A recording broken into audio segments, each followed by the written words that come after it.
Canal Altavisión no se hace responsable del contenido de este programa.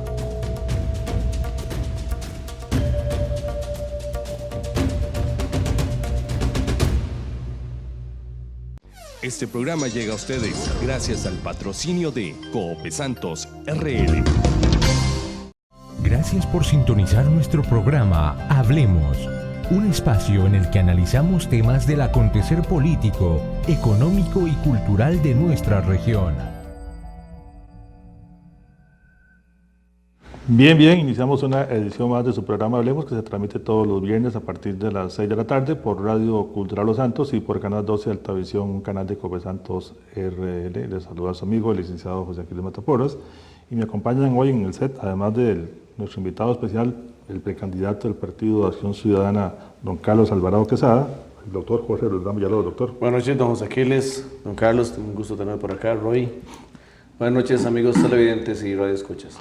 Don Roy Naranjo Abarca, buenas noches, don Roy. Buenas noches, José. Buenas noches, doctor. Don Carlos, un gusto tenerlo de nuevo acá en la zona y por supuesto en el programa Hablemos. Ya había, como ministro de Trabajo, ya nos había acompañado el año pasado. Por supuesto a todas las personas que nos siguen a través de la televisión y la radio. Para que no me regañen algunos de nuestros televidentes, buenas noches, don Carlos. Buenas noches, don José Aquiles. Buenas noches, doctor, don Roy. Es un placer estar acá, es un gusto volver y poder compartir con todas las personas de la zona de Los Santos, acá que nos miran por el programa, y muy honrado y la verdad es que contento porque sí, siento que volvemos y volvemos a un espacio entre amigos para conversar y para conversar cosas importantes para la ciudadanía. Así es, don Carlos, vamos a hablar de salud con el doctor Jorge Roldán Villalobos. Doctor. Bien, vamos a continuar, disculpen, con el tema de cáncer gástrico. Hoy vamos a hablar un poco sobre Helicobacter pylori, una bacteria que está absolutamente relacionada con la incidencia de cáncer gástrico. Es una bacteria que tiene la capacidad de invadir nuestra mucosa gástrica. Su forma le permite prácticamente atornillarse en la mucosa, como pueden observar en las imágenes. Es una bacteria muy resistente, tiene la capacidad de producir ureasas, son unas sustancias que le permiten sobrevivir el ácido de nuestro estómago. 80% de los costarricenses portamos esa bacteria en nuestro estómago. Va a afectar del 5 al 10% en forma de gastritis, úlceras, como pueden ver en estos momentos en la televisión. Puede producir cáncer gástrico del tipo de linfoma, de adenocarcinoma con más frecuencia.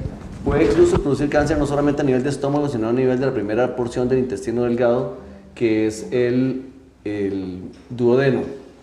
Esta bacteria se transmite por malas prácticas de alimentación, porque la bacteria está en las heces humanas.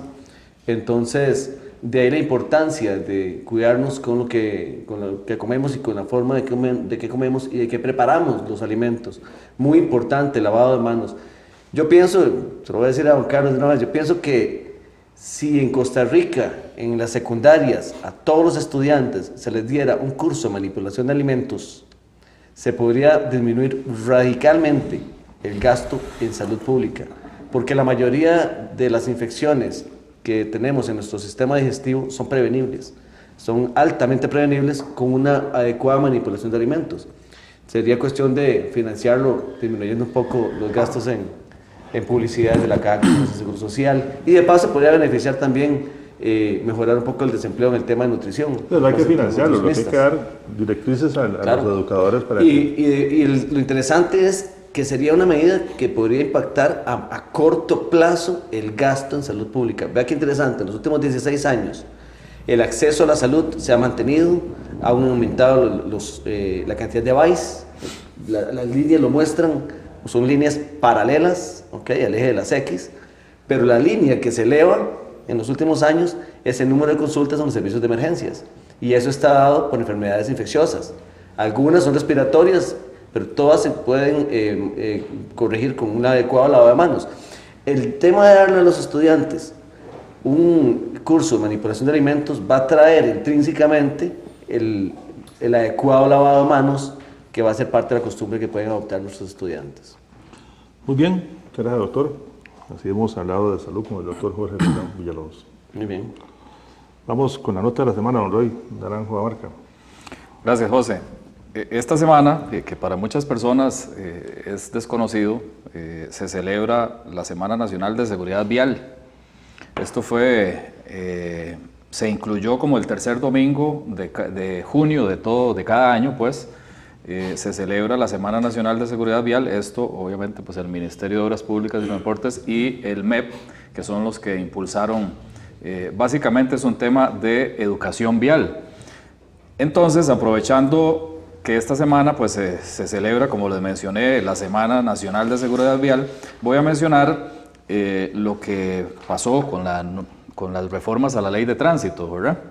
Y por lo menos mencionar en este programa, tal vez más adelante podríamos ir retomando algunas de las multas más importantes para que las personas estén informadas al respecto, si no han tenido obviamente la oportunidad de leerlo, y también pues a petición de un estimable televidente que nos dijo que habláramos del tema, hablar por celular cuando se conduce, conducir sin licencia o con la licencia vencida, circular a más de 120 kilómetros por hora y adelantar en curvas o doble línea es una multa de 280,000 colones y la pérdida de 6 puntos en la licencia. Entonces son de las modificaciones o por lo menos los montos más considerables que tiene esta modificación que se hace a la Ley de Tránsito. En todo caso, perdón, ahora en agosto vamos a tener aquí a don Carlos Arias hablándonos también sobre el tema del inspector de tránsito, hablándonos sobre el tema de las nuevas modificaciones en la Ley de Tránsito. Exactamente. Muchas gracias, don Roy. Mucho gusto. Bien, don Carlos Andrés. Yo le decía que a la señora cuando estaba brava también, ¿no? Carlos Andrés Alvarado Quesada, se dice que es, joven, nació el 14 de enero del año 1980, es escritor, periodista, político, politólogo costarricense, ha sido fue ministro de Trabajo y también estuvo en el IMBO. El IMAS, ¿verdad? Correcto. Era un ministerio... Ministro de Desarrollo Humano y Desarrollo Humano. presidente ejecutivo de IMAS. Y además fue asesor legislativo, es también profesor, ¿no? Universitario. He sido profesor tanto en la Universidad de Costa Rica como en la Universidad Latina, he impartido cursos. Siempre es importante, don Carlos, porque la gente los va viendo, los políticos, en la televisión, en los medios de comunicación escritos, los escuchan en la radio, y entonces se dice Carlos Alvarado, pero ¿quién es Carlos Alvarado? Tal vez empecemos por ahí para que la gente sepa de dónde viene, cuáles son sus raíces, sus principales creencias religiosas. También es importante conocerlas, don Carlos. No, muchísimas gracias por el espacio y nuevamente buenas noches. Bueno, en efecto, nací en el año 1980, nací en el Hospital México, soy el segundo de 3 hermanos, mi papá ingeniero eléctrico, mi mamá ama de casa, yo en mi carrera, pues sí, mi último cargo público fue ser ministro de Trabajo, antes de ser ahora precandidato del PAC. Al inicio del gobierno fui ministro de Desarrollo Humano y presidente ejecutivo de IMAS. En el año 2016 el presidente me pidió asumir la cartera de trabajo. Y bueno, soy de formación comunicador, periodista. Soy bachiller en Ciencias de la Comunicación Colectiva.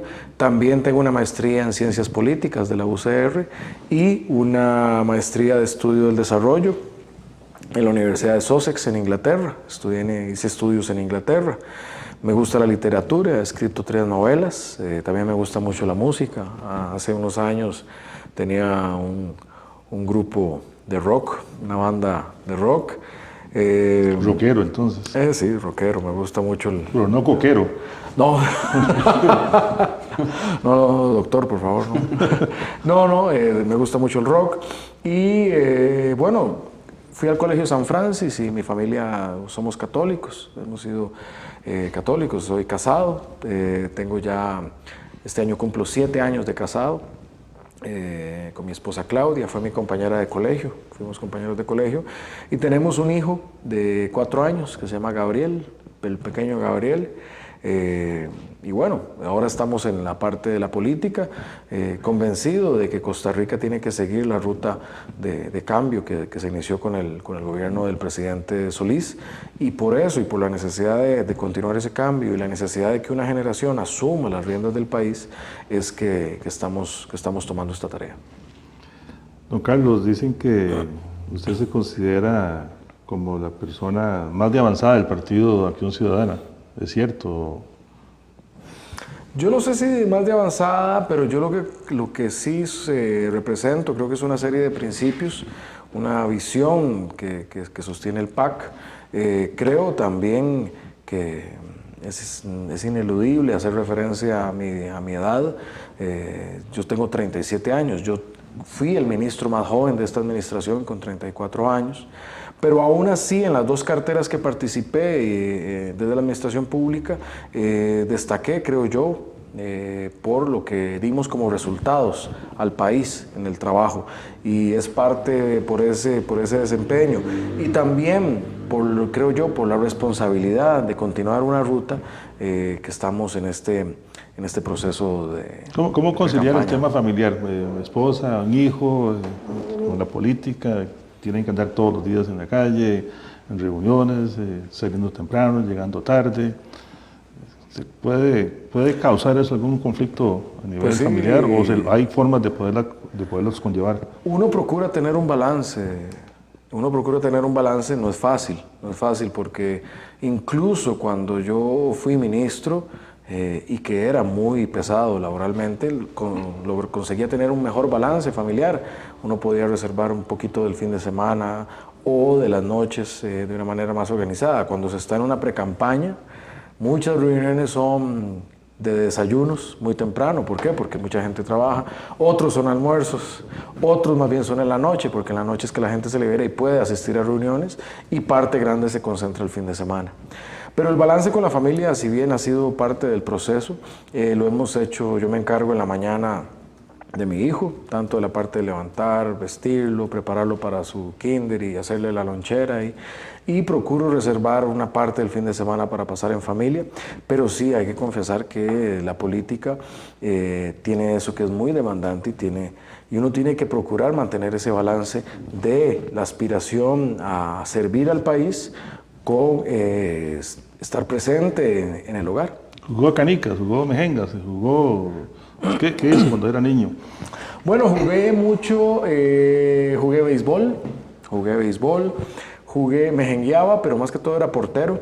Siempre me desempeñé como portero, eso era lo que se me venía mejor. Era bueno atajando y un poco bueno coordinando desde atrás la ubicación de los compañeros. Cuando jugué béisbol era catcher, entonces también eso como que tanto ser portero, ser catcher le da una visión uno del conjunto. Uno puede ver todo el panorama y uno es el que tal vez puede decirle al otro de dónde correrse, o aquel que se haga más para acá porque le están invadiendo la punta, etcétera. Yo creo que eso me ayudó a tener una visión general de panorámica y de conjunto y equipo. A mí me gusta mucho el trabajo en equipo. No creo que las personas solas pueden ser muy destacadas, pero los equipos son más fuertes, se hace más. ¿Clase media, clase baja? Bueno, mis cuatro abuelos terminaron la primaria, una clase trabajadora de San José. Un abuelo era carpintero, el otro abuelo era electricista, empírico, y mis abuelas dedicadas al hogar. Una tuvo 11 hijos, la otra tuvo 5. Así que una familia de origen muy llamarle de clase trabajadora. Mi papá tuvo la oportunidad de estudiar, ir a la universidad, él se hizo ingeniero eléctrico. Mi mamá, pues ellos optaron porque ella permaneciera en el hogar. Ya fuimos una familia de 3 hijos. Y ahí, pues con el esfuerzo de mi padre, nosotros pudimos también estudiar. Entonces, así fue como salimos adelante, y también con el esfuerzo mucho fue que obtuvimos la oportunidad de completar estudios en el país y también en el extranjero, eso gracias a una beca del Consejo Británico, del Reino Unido, que fue lo que me permitió estudiar en Inglaterra. Ya para ir a una pausa y ya entrar de lleno con los temas del programa, ¿cuál grupo de rock es el que le agrada? Bueno, me gusta mucho Pink Floyd, la banda Pink Floyd me gusta mucho. Me gustan Led Zeppelin me gusta mucho, los Beatles me gusta mucho. Más de acá, U2 como grupo. O sea, me gusta muchísimo el rock, también en español, Soda Stereo. En fin, a mí la música rock es algo que ha sido parte de mi vida, y incluso ahora cuando uno anda un poquillo estresado, lo que hace es poner un poquito de... ¿Se pondría un tatuaje? Cuando fui más joven lo consideré como una opción, pero nunca lo materialicé, entonces no. ¿Un arete? Tuve arete, cuando tenía la banda de rock tuve un arete y algún tiempo lo usé, pero ya después, la vida lo lleva a otros rumbos uno. Bien, hemos hecho una pequeña introducción con el precandidato del Partido de Acción Ciudadana, don Carlos Alvarado Quesada, y vamos a una pausa y regresamos ya para entrar con las preguntas que tienen aquí los compañeros de fondo, para ver si así como jugaba, también puede tener respuesta y enfrentar todos los retos que implica pretender ser presidente de la República de Costa Rica, en este caso por el Partido Acción Ciudadana, cuyas elecciones se realizarán el 9 de julio. 9 de julio. Perfecto. Vamos a la pausa y ya regresamos. Este programa llega a ustedes gracias al patrocinio de Cope Santos RL. Bien, continuamos en Hablemos, un programa cultural y educativo que se transmite todos los viernes a partir de las 6 de la tarde por Radio Cultural Los Santos y por Canal 12 Altavisión, un canal de Cope Santos RL, que se reprisa los días miércoles a partir de las 7 de la noche para toda la zona de Los Santos y también por medio de Facebook. Estamos conversando hoy con el precandidato del Partido Acción Ciudadana, don Carlos Alvarado Quesada, y empezamos con las preguntas formales. Doctor, empieza. Don Carlos, primero le voy a decir algo. Yo estoy sin partido. Hasta hace unos días tenía partido, estoy sin partido. Entonces vengo preparado para darle duro, porque quiero que me convenzan. ¿Okay? Está bien. Bueno, primero que nada, yo me uno un poco a las críticas que se le han hecho sobre la retórica de estar hablando de lo que ha hecho el gobierno de Guillermo Solís. Y quisiera escuchar las propuestas que tiene para mejorar, porque eso es lo que está ahorita más bien monumental. Ahorita le pongo un audio de una crítica que se hizo. A mí, sinceramente, me parece que el gobierno de Guillermo Solís ha sido bueno, pero no ha sido tan diferente a lo que ustedes llaman bipartidismo, porque los índices económicos lo dicen. Seguimos manteniendo el índice de Gini prácticamente igual, la pobreza ha disminuido, pero quizás reflejándose no necesariamente en mejores ingresos, y vamos a ver qué me dice al respecto, sino en que la canasta básica bajó la línea de pobreza, automáticamente muchos salen de pobreza extrema. ¿Por qué bajó? Porque bajaron las hortalizas, bajó el pollo, bajó el pescado, las leguminosas, cereales, huevos, productos que podrían haber bajado por un tema de oferta y demanda. Entonces, baja la línea de pobreza, automáticamente algunos salen de ahí. Que para mí, inclusive, que una persona que tenga un ingreso de 106,000 colones ya no se considere pobre, o sea, una familia que tenga un ingreso de 106,000 colones ya no se considere pobre. Una disminución en un punto es bastante, es muchísimo. Pero no necesariamente es porque la gente esté ganando más, es que bajaron los productos de la canasta básica bajó. Entonces, bueno, ese es uno de los temas. Otro de los temas es que hubo un crecimiento interesante.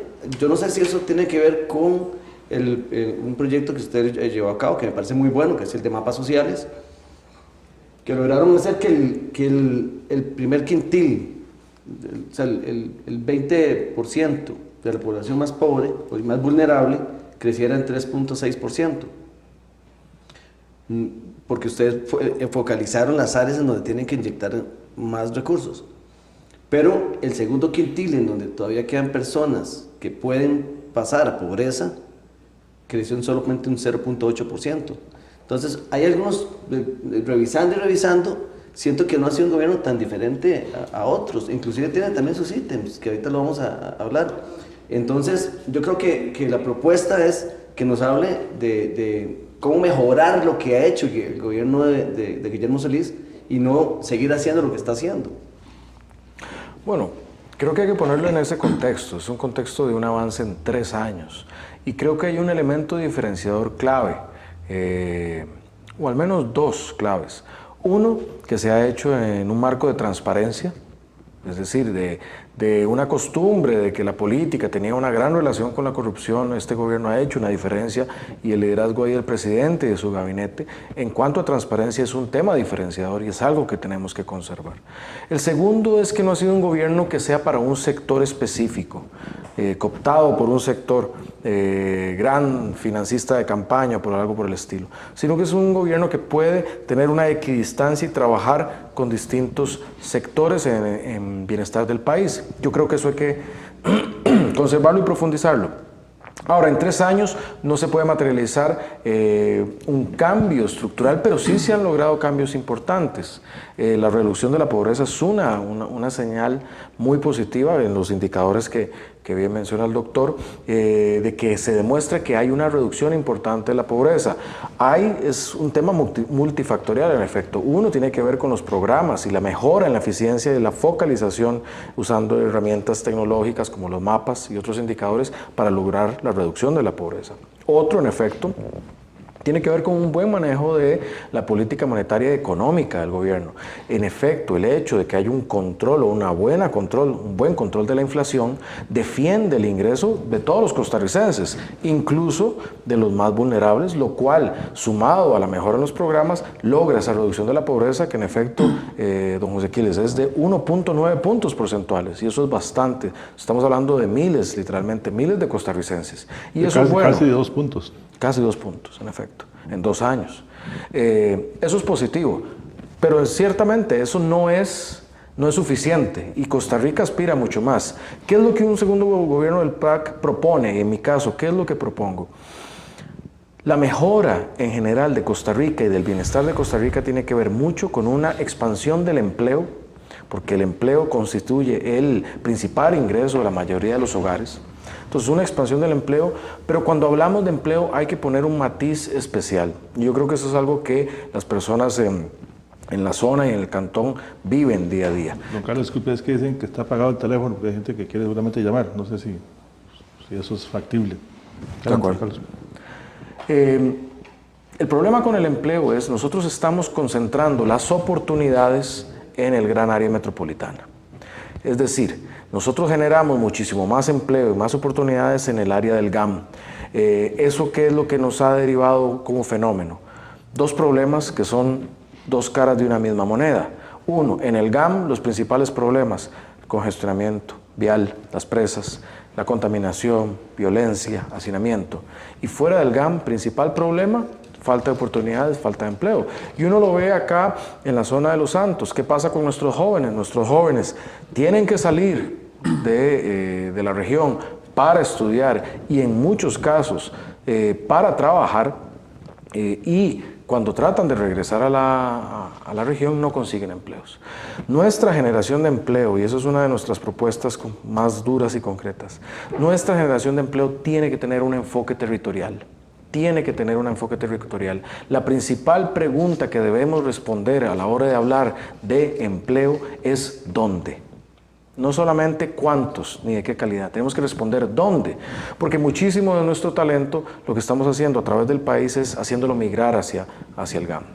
¿Esto cómo se logra? Se logra con una participación importante de lo público y lo privado en el territorio. Es decir, tenemos que aliar lo público y lo privado en el territorio. Y en una zona como la zona de Los Santos significa una importante activación de sectores como el sector primario, agropecuario y la agroindustria, y también una importante activación de actividades como el turismo, que sabemos acá tienen un gran potencial. Don José Aquiles la vez pasada me mostraba unas imágenes bellísimas de unas zonas cercanas, pero las cuales a veces no tenemos el camino para llegar allí, no tenemos el internet o la banda ancha, el mismo camino que hemos hablado que debería comunicar Zona de Los Santos con Quepos y para tener un flujo turístico importante. Hablaba con el vicepresidente del Consejo Municipal sobre la importancia de tener una sede universitaria acá también para poder formar a jóvenes en el área y para que puedan permanecer aquí para generar empleo. Perdón, aquí hay universidades en el cantón. Hay universidades acá. Sí, está la Universidad Central. Pero una sede de Unas ¿La sedes. Universidad de Costa Rica o...? No, de una universidad pública. Estamos hablando sí, de una universidad pública para complementar los colegios técnicos que hay en la zona. Yo quiero hacer una pregunta, porque lo que está diciendo sí, suena bien, es una muy buena propuesta. Pero esa pregunta se la voy a hacer yo a nombre de un montón de personas que quisieran preguntar lo mismo. Claro que sí, doctor. Ok, usted tiene esa propuesta, pero usted fue ministro de Trabajo y no logró reducir los porcentajes de desempleo. Es más, lo que baja casi que queda dentro de lo que se llama la incertidumbre de la encuesta. Y hay menos personas buscando empleo. Entonces, no hay un franco avance en ese tema tan importante para el país. No, ¿Cómo ya ustedes echaron a andar algún proyecto para hacer eso que usted está diciendo como una excelente alternativa, que es generar empleo en el área rural? ¿Ya lo empezaron a hacer en el gobierno de Guillermo Solís? Hay dos elementos importantes ahí, doctor. Uno, primero, yo fui ministro de Trabajo en un periodo relativamente corto, 9 meses. Yo primero fui 2 años presidente ejecutivo de IMAS y en esos 2 años sí logramos materializar lo que hablábamos antes de esa reducción importante de la pobreza. Luego pasamos al Ministerio de Trabajo durante aproximadamente casi 10 meses antes de tener que renunciar para asumir esta tarea, y ahí la principal tarea que llevamos fue la renegociación de las convenciones colectivas a la baja, sin huelgas y sin violación de derechos laborales, principalmente en el caso de Recope y Habdeba, que fueron logros importantes de la administración. Y sí, yo reconozco que los indicadores han estado ahí, pero también es por un punto esencial. Nuestro desempleo es un desempleo estructural. Es decir, Costa Rica está creciendo, Costa Rica crece un 4.2%. En la teoría más clásica, ese crecimiento económico debería empezar a generar una reducción del desempleo. Y en el caso de Costa Rica no lo está haciendo. No, pero se ha mantenido, los 3 años de la administración ha tenido un crecimiento consistente en eso. 2.8. De hecho, eso me trae otra pregunta. Vamos a darle chance al alcalde al alcalde de Santa María de Ota, que quiere hacer una consulta. No es como nuestra costumbre abrir la línea para que la idea sea que fluya el programa. Pero vamos a darle pero chance será un gusto escuchar al señor alcalde. Al señor alcalde de Santa María de Ota. Adelante, don Eduardo. Buenas noches. Buenas noches. Buenas noches, don Carlos. Qué gusto saludarlo una vez más. Un gusto, señor alcalde. Qué bueno oírlo. No sé si me escuchan. Sí, aquí estamos escuchando. Gracias, Carlos. Bueno, muchas gracias. Mire, yo creo que es muy importante lo que don Carlos Alvarado nos está diciendo. Yo quisiera preguntarle a don Carlos el cómo. Un tema también, consulta, don Carlos. He escuchado y he visto sus debates con don Welber y no hemos escuchado el tema del régimen municipal como tal dentro de toda su propuesta integral. El tema de las pequeñas y microempresas, como para la zona de Los Santos, requiere de un apoyo importantísimo sin tantas trabas como las que existen hoy para la banca de desarrollo. Y las dos últimas, don Carlos. Red de Cuido está completamente desarmada, no se puede funcionar, no están los recursos. La otra, don Carlos, yo quisiera que usted nos dijera, para la zona de Los Santos en concreto, ¿qué podemos esperar en una presidencia suya? Muchas gracias y mucho gusto, don Carlos, saludarlo una vez más. Gusto saludarlo. Agreguémosle un Secudi en Santa María de Ota que no se ha estrenado y se está usando como bodega de cemento municipal. Sí, una inversión perdida. Muerta. Bueno, ahí vamos a ver. En el tema de la banca de desarrollo y pymes, en efecto, vamos a ver. Este gobierno en 3 años logró echar a andar a la banca de desarrollo como no se había logrado hacer desde su creación, y la colocación de créditos supera los niveles históricos.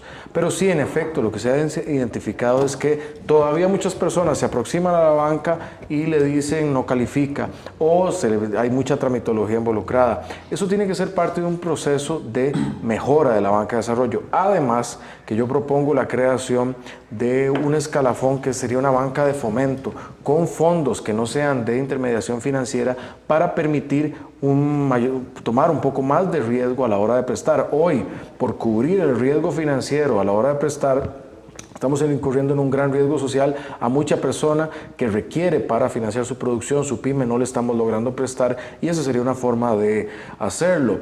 En el caso específico de Red de Cuido, a mí me correspondió recibir Red de Cuido con más de 20 proyectos, solo 20 proyectos iniciados y 100 en proceso de ejecución. Cuando dejé el IMAS ya había 60 proyectos en funcionamiento en 2 años.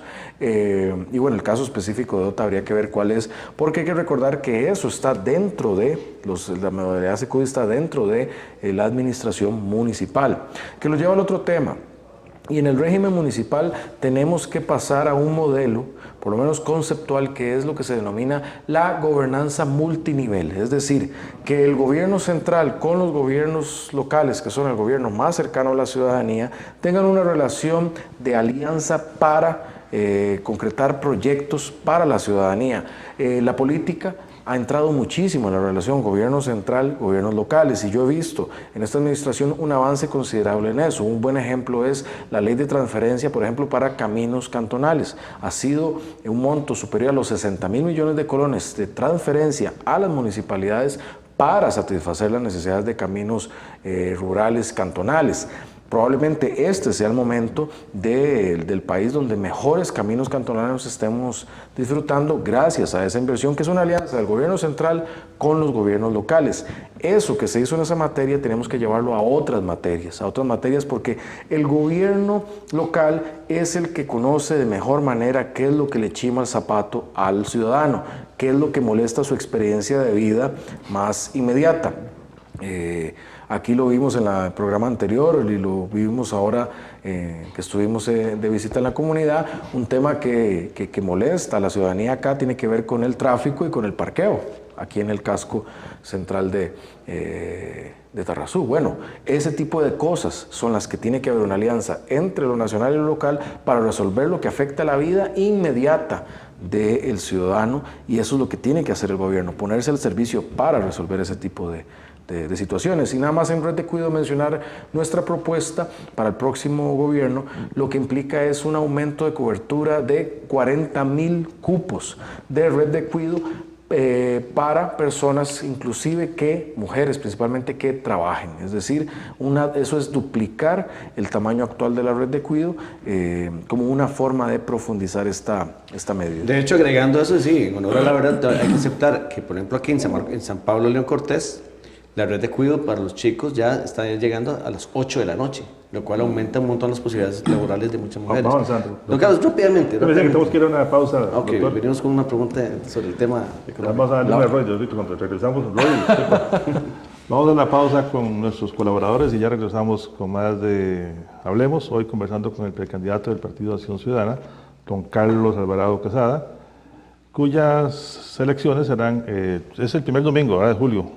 No, creo que es el segundo. 9 de julio es el segundo. Y recordar que es una convención abierta, todos los ciudadanos pueden votar el 9 de julio. Vamos a la pausa y ya regresamos. Este programa llega a ustedes gracias al patrocinio de Coope Santos RL. Bien, continuamos en Hablemos, un programa cultural y educativo que se transmite todos los viernes a partir de las 6 de la tarde por Radio Cultural Los Santos y por Canal 12 Altavisión, el canal de Coope Santos RL, y que se retransmite los días miércoles a partir de las 7 de la noche. Hoy conversando con el precandidato del Partido Acción Ciudadana, don Carlos Alvarado Quesada, cuyas elecciones para escoger el candidato entre don Carlos y don Welmer serán el día 9 de julio en una convención abierta. Cualquier persona puede votar y no está comprometiéndose con el partido, sí se está comprometiendo. Lo que hay es llenar un padrón que hay allí, es llenar una fórmula y de ahí entonces se procede a votar. Don Roy Naranjo Barca, antes de darle otra vez la palabra al doctor.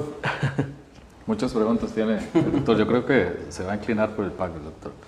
Don Carlos, en el debate del día de ayer, que fue en el Colegio de Abogados, ¿verdad? Correcto.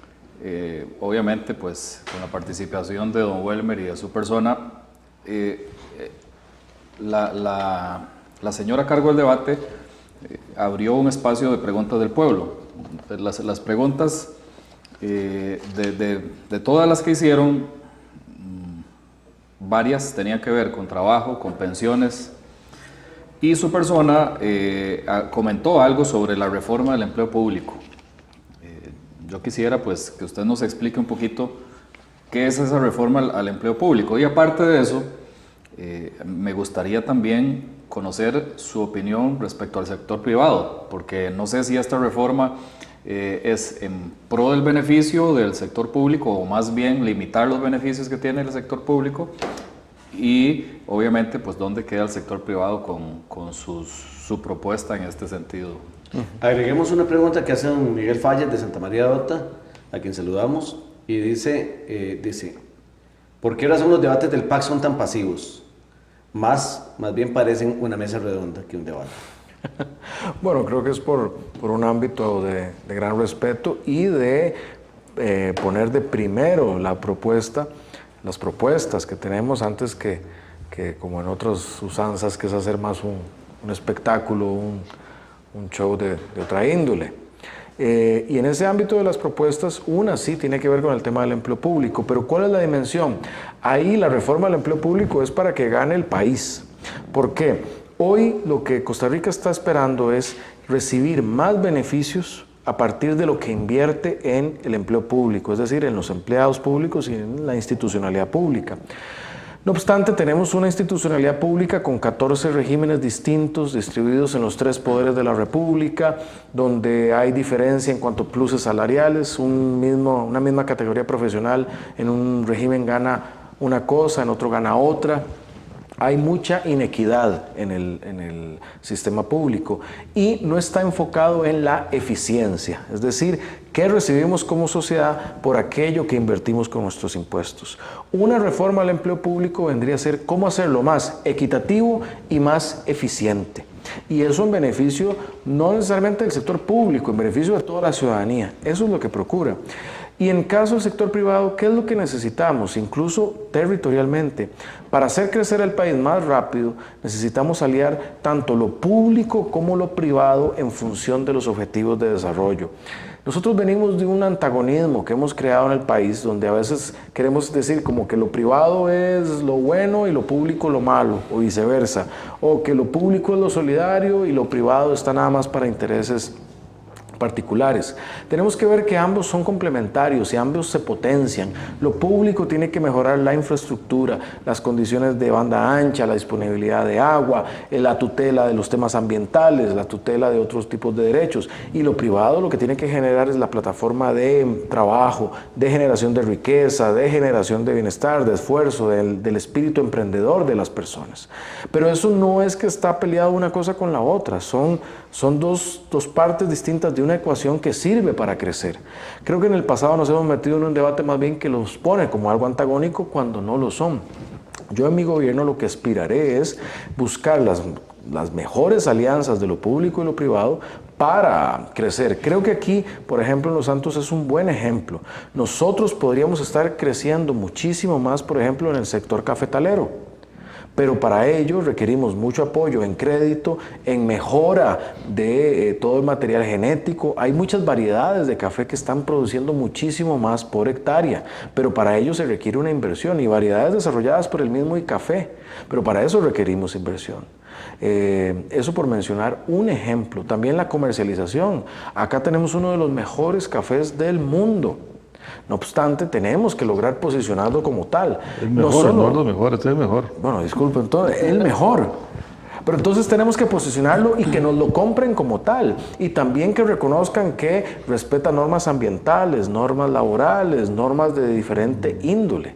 Y lograr obtener el beneficio económico de eso que logramos allí. Y que no sea simplemente alguien que compra ese café y va y le pone marca Tarrazú, hecho en Costa Rica, y se lleva todo ese beneficio.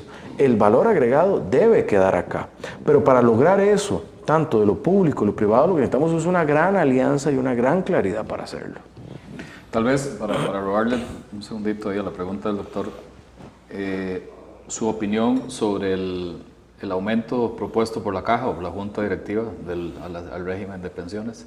Invalidez. En este caso, sí, del 1% Muy rápido, propuesto, porque ¿verdad? tenemos que ir a una pausa ya. Porque No, rápidamente, vamos a ver. La Caja tiene 75 años y es uno de los pilares de la paz social en Costa Rica.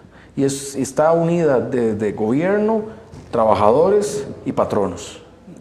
El pilar fundamental es el acuerdo social en que se sostiene. Creo que todas las partes sabemos que necesitamos actualizar la fórmula y la fórmula que le damos sostenibilidad al régimen de pensiones.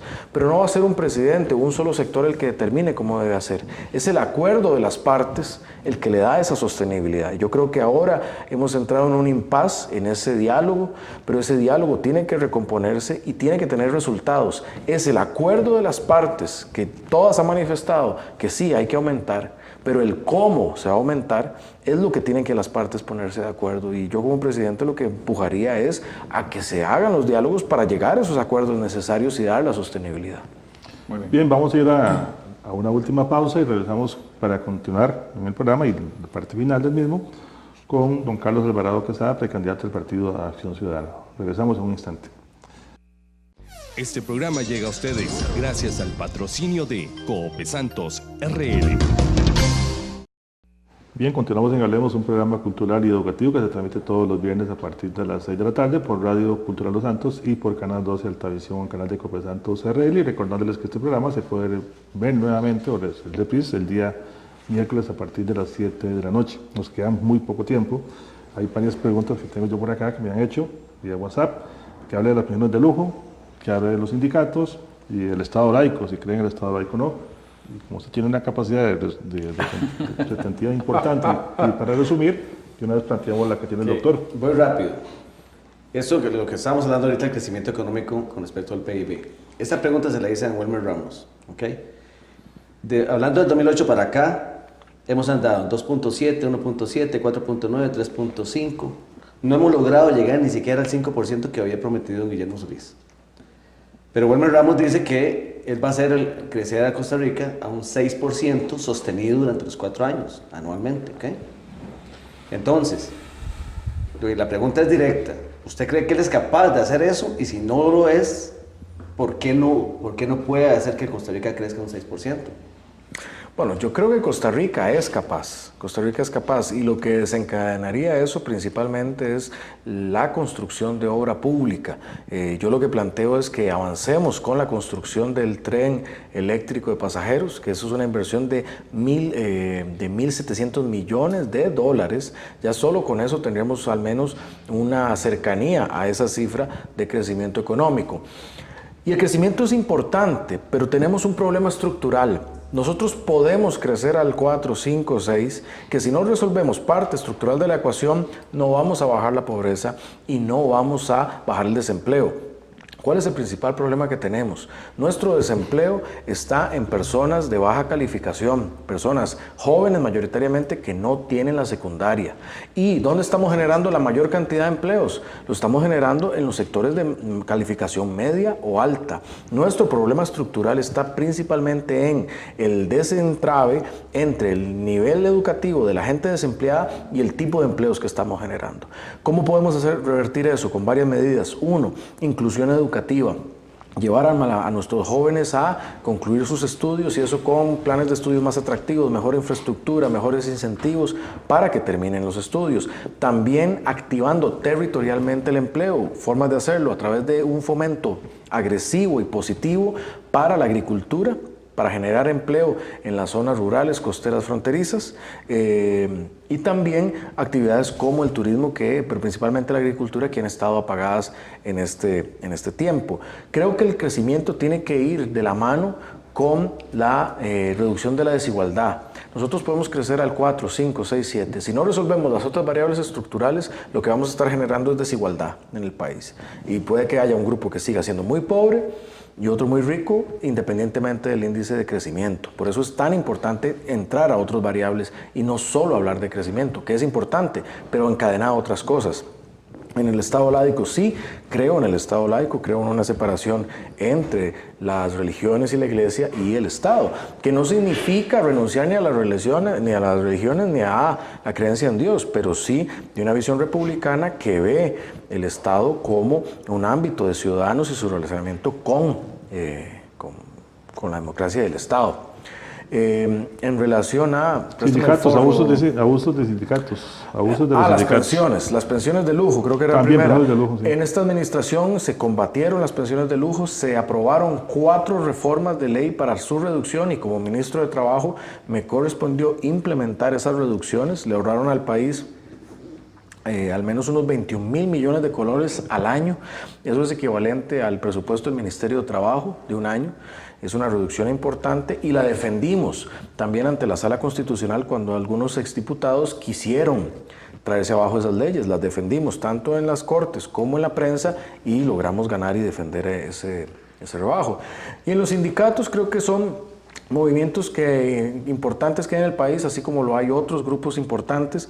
Yo tuve la oportunidad de conocer a muchas personas del movimiento sindical y eso es como todo en la vida. Ahí conocí verdaderos patriotas, gente que en su mejor entender hace lo mejor para su sector y para el país, como uno conoce personas que están con otros intereses, pero eso pasa a través de la sociedad, eso no es algo exclusivo del sector, pero me hace creer tanto mi conocimiento del sector sindical como mi conocimiento del sector empresarial que es posible dialogar y es posible tener resultados para Costa Rica, tanto en temas como pensiones, como en el tema fiscal, como en el tema de la informalidad. Podemos llegar a muchos acuerdos, país, algo que otros países no lo pueden hacer. Nosotros sí tenemos esa capacidad de dialogar, que la gente se siente en una mesa y se ponga de acuerdo y se entienda. Pero a veces no ejercitamos esa capacidad. Tenemos que ponerla en ejercicio, tomar acuerdos, tomar decisiones y avanzar. Costa Rica muchas veces prorroga decisiones indefinidamente. Tenemos que tomar decisiones. La otra era que si hay abusos en los sindicatos. Ahí vamos a ver. El caso de las convenciones colectivas es un ejemplo, pero no solo son los sindicatos. Una convención colectiva la firma el sindicato y la firma el jerarca, que es un político de turno. Y muchos de los abusos que se dieron no fue simplemente porque un sindicato unilateralmente lo hizo. Que a los políticos también. Por supuesto, la política estuvo ahí conestando el que se dieran abusos.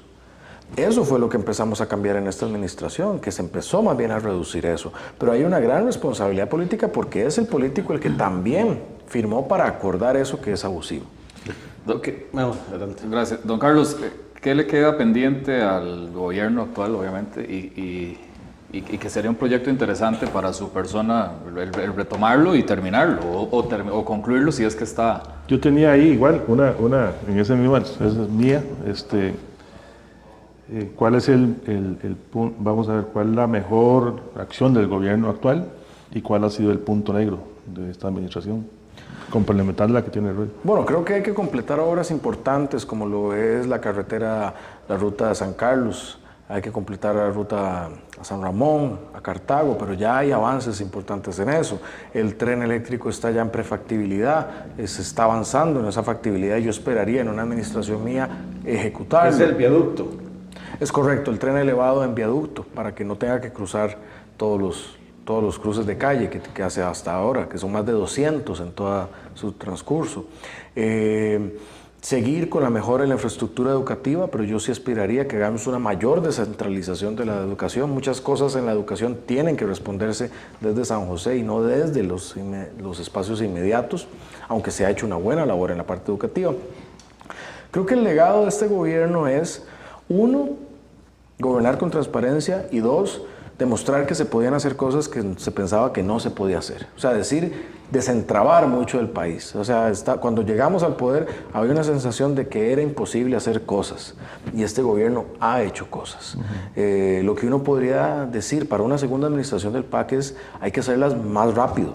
hay que acelerar el paso. Costa Rica tiene que acelerar el paso para ser líder, no de la región, debe ser no solo de Centroamérica, sino de América Latina. Costa Rica tiene las condiciones para ser líder en América Latina y el mundo por su educación, por su salud, pero tenemos que gestionar mejor las cosas. Y yo creo que tenemos que acelerar el paso al desarrollo. ¿El punto débil de este gobierno? Creo que ha sido un poco como, vamos a ver, se han hecho cosas bien, pero se entró con alguna inexperiencia, en efecto, y hubo una curva de aprendizaje. Y aún con esa inexperiencia y aún con esa curva de aprendizaje, se ha hecho mejor que administraciones anteriores. Entonces, creo yo que un segundo gobierno del PAC debe aprender de ese punto débil para hacer todavía mejor y empezar desde el día 1 a ejecutar. Pero Carlos, yo le voy a agregar unos puntos más a esa parte negra del gobierno. Por ejemplo, en el tema de tasa neta de escolaridad, en el primer ciclo bajaron de 94.7 a 97.4 puntos. Bajaron en el segundo ciclo de 85 a 82. En el tercer ciclo de 71 a 70. O sea, hay menos estudiantes en las aulas. Y eso es, usted lo sabe bien, que para mejorar el desempleo necesitamos que la gente esté en las aulas. Pero también tenemos una pifia que le costó al país 8.000 millones de colones. O sea, yo le digo, sinceramente, yo no sé cuál es la diferencia, como ciudadano, la diferencia en que se roben el dinero o que lo pierdan por una pifia. Porque lo justificaron como así, el fin justifica los medios, sabiendo lo que estaban haciendo. Otro tema. ¿Cuál fue otro tema, nada más. Concreta la pifia, ¿cuál es la pifia? La pifia es la de Limón. La pifia esa de la carretera que va a costar 8.000 millones de colones más. 14 millones de dólares, de hecho. El otro tema, una presidenta ejecutiva de Acueductos y Alcantarillados que ha estado viajando 1 de cada 10 días de su gestión. Entonces, seguimos viendo a nuestros políticos viajando, seguimos viendo cómo se pierde el dinero, los estudiantes menos en las aulas. O sea, yo creo que sí hay mucho que mejorar. Insisto, yo no he dicho que ustedes estén haciendo malas cosas, pero creo que las pueden hacer mejor. Lo que pasa es que lo que considero es que los candidatos del PAC, don Welmer, que también estuvo acá, no se atreven a decir que el gobierno puede hacer las cosas mucho mejor, porque es un tema también de tener que aceptar que han cometido algunos errores. Entonces, ¿qué opina al respecto? Aquí el problema es que dicen que nos quedan 2 minutos. No, yo creo, vamos a ver, yo he dicho ya públicamente, y lo repito ahora, un segundo gobierno del PAC está obligado a ser mejor. Está obligado a ser mejor. Y esa es mi aspiración. Y ahí, en esa obligación de ser mejor, está mi reconocimiento de las imperfecciones que hay. Por ejemplo, en el tema de los viajes, yo digo que se me mida a mí por la medida que yo viajé, y ahí yo me siento muy tranquilo porque yo fui un jerarca que dirigió desde el país y que se toman decisiones. En el caso de la llamada pifia, creo que ahí se tomó una decisión, se decidió ejecutar la obra con la viabilidad ambiental existente y confrontando con el riesgo de un costo mayor que hubiera sido el incumplimiento y con el conocimiento de que había una medida correctiva, que es polémico, sí es polémico, pero que se tomó una decisión, no hubo una decisión ahí deliberada para enriquecer a alguien, se tomó una decisión de avanzar con una obra en el trazado que tenía, y que el trazado y la parte de que no estuviera el final completado es un error del diseño que venía, pero se decidió ejecutar. Pero en todo caso, esa es la gestión de un segundo gobierno. Tiene que ser superior, tiene que mejorar. Este gobierno ha logrado reducir la exclusión educativa, pero tiene que hacerlo más rápido y tiene que hacerlo más ágil. Esa es la lucha, pero estoy convencido que lo hemos hecho mucho mejor. Para cumplir, ¿por qué el electorado del PAC y el que no es del PAC votar por usted en la convención? Ya en medio minuto. Bueno, porque somos la opción que logra derrotar nuevamente a Liberación Nacional, a la Unidad Social Cristiana y a los riesgos del populismo. Representamos esa opción, una opción que le habla a una parte importante del electorado, principalmente la parte joven, y una opción que demostró cuando estuvimos en el Ministerio de Trabajo y en el IMAS, ejecutar, que las cosas pasaran. Eso que hicimos en esas instituciones lo queremos llevar al gobierno para que las cosas pasen, para hacer. Doctor, ¿sigue sin candidato? Ocupo conversar más tiempo con don Carlos. Bien, don Carlos, muchísimas gracias. Se nos ha ido el tiempo. Yo agradezco. Siempre es nuestro peor enemigo, pero creo que hemos cumplido ya con los dos precandidatos del PAC. Esperamos que si usted es el ungido, pues que venga ya como candidato aquí. Estaré con todo gusto y invitarlos a todos a votar el 9 de julio, convención abierta del PAC. Y le quedó viendo el programa de gobierno para la zona de Los Santos al señor alcalde de Santa María de Ota, pero bueno. Se lo haré llegar al querido Oso el programa de gobierno, pero en general a la ciudadanía. Yo confío en esta zona porque tiene no solo tiene el mejor producto de la zona es la gente, y que de paso produce esos productos de calidad mundial. ¿Algo más, Roy? Perfecto, muy bien. Sí. Bien. Muy bien. Y muchísimas gracias a nuestros amigos televidentes y a la gente que nos ha escuchado por la radio por la atención prestada a este programa. Los invitamos para que nos escuchen de hoy en 8 en una edición más de su programa Hablemos. Vamos a estar conversando con don Alberto Dixon sobre el tema de los guardacostas, que se las trae toda una temática con el tema de los guardacostas, la labor que tienen que hacer, que es increíble. Vamos a estar hablando del libro negro, del libro azul y el libro del mar. Y que es un tema que nunca lo hemos traído. Nunca lo hemos abordado, y pese a que aquí no tenemos mar, está muy cerca, pero sí mucho narcotráfico se mete o entra por vía marítima, entonces es un súper tema que vamos también a tratar con don Alberto Dixon. Bien, muchísimas gracias, nos escuchamos de hoy en una edición más de Hablemos. Don Carlos. Muchas gracias.